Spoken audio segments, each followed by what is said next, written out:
வணக்கம் சகோதரிகளே. இந்த ஏந்திலை பெண்கள் முன்னேற்ற அமைப்பில் பல சகோதரிகள் இணைந்திருக்கிறார்கள்.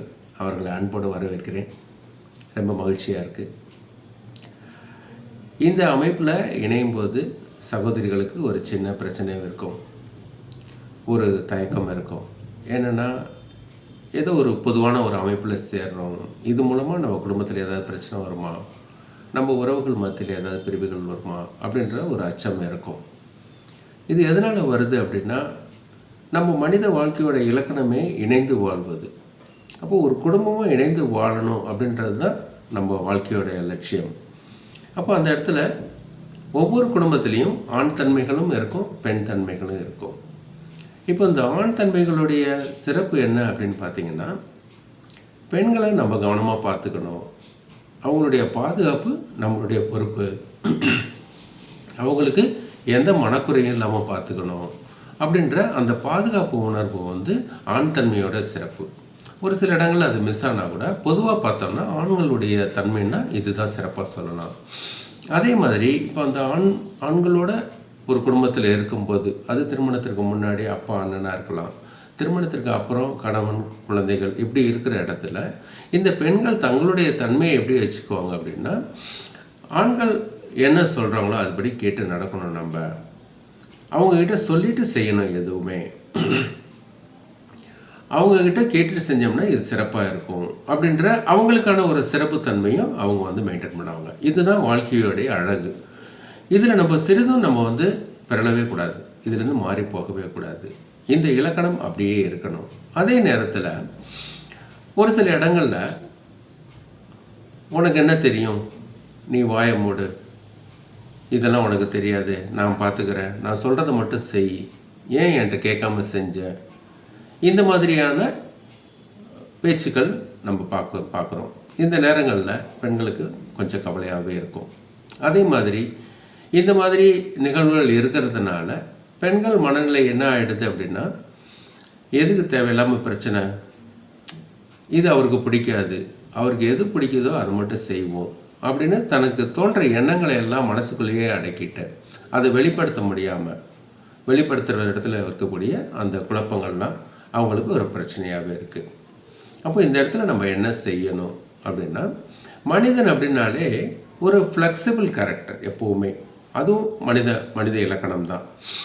மனிதன் எப்போவுமே ஒரே மாதிரி இருக்க முடியாது, ஒரு ஃப்ளெக்சிபிளாக இருக்கும். ஏன்னா இணைந்து வாழணும் அப்படின்னு வரும்போது ஆண் பெண் இரு தன்மைகள் இணையும் போது நிறைய ஃப்ளெக்சிபிலிட்டி வேணும். அந்த ஃப்ளெக்சிபிலிட்டியில் நம்ம என்ன பண்ணணும் அப்படின்னா, 95% நம்மளுடைய கணவனுக்காகவோ மனைவிக்காகவோ நம்ம விட்டு கொடுக்கணும். நம்ம ஃப்ளெக்சிபிளாக போகணும். அவங்களுக்கு என்ன பிடிக்கும், அவங்களுக்கு பிடிச்ச மாதிரி நம்ம இருக்கணும் அப்படின்றதுல 95% நம்மளுடைய விருப்பங்களை எல்லாம் கடந்து ஃப்ளெக்சிபிளாக நம்ம மாறுறதுக்கு தயாராக இருக்கணும். அதே நேரத்தில் ஒரு 5% மட்டும் நம்மளுடைய ஸ்பேஸ், அதாவது நமக்கான விருப்பங்கள் அப்படின்றதுல நம்ம சுதந்திரமாக இருக்கணும். இதை 2 பேரும் பரஸ்பரம் உட்காந்து, 2 பேரும் இந்த சென்ஸு திருமணத்திற்கு முன்னாடினா அப்பா அண்ணன் இவங்ககிட்டையும், திருமணத்திற்கு அப்புறம் அப்படின்னா கணவன் குழந்தைகள் இவங்க முன்னாடியும் அந்த 5 ஸ்பேஸ் என்னோடது, அந்த 5% நான் என்னுடைய சுதந்திரமாக நான் செயல்படுவேன் அப்படின்றத ஒரு சுமூகமான ஒரு மியூச்சுவல் அண்டர்ஸ்டாண்டிங்காக, இது ரொம்ப மியூச்சுவலாக இருக்கணும். எப்படி நம்மளுடைய ஸ்பேஸ் 5% நம்ம வச்சுக்கணும்னு நினைக்கிறோமோ அதே மாதிரி அவங்களோட 5%லையும் நம்ம தலையிடக்கூடாது, அவங்களுடைய ஸ்பேஸ்லையும் நம்ம தலையிடக்கூடாது.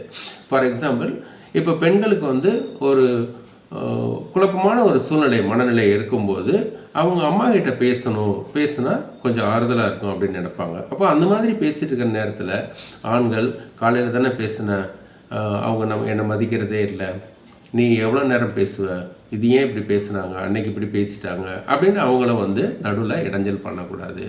அதே மாதிரி ஆண்களுக்கு தங்களுடைய சகோதரிகளுக்கு ஏதாவது செய்யணும் அப்படின்ற ஒரு எண்ணம் எப்போவுமே இருக்கும்.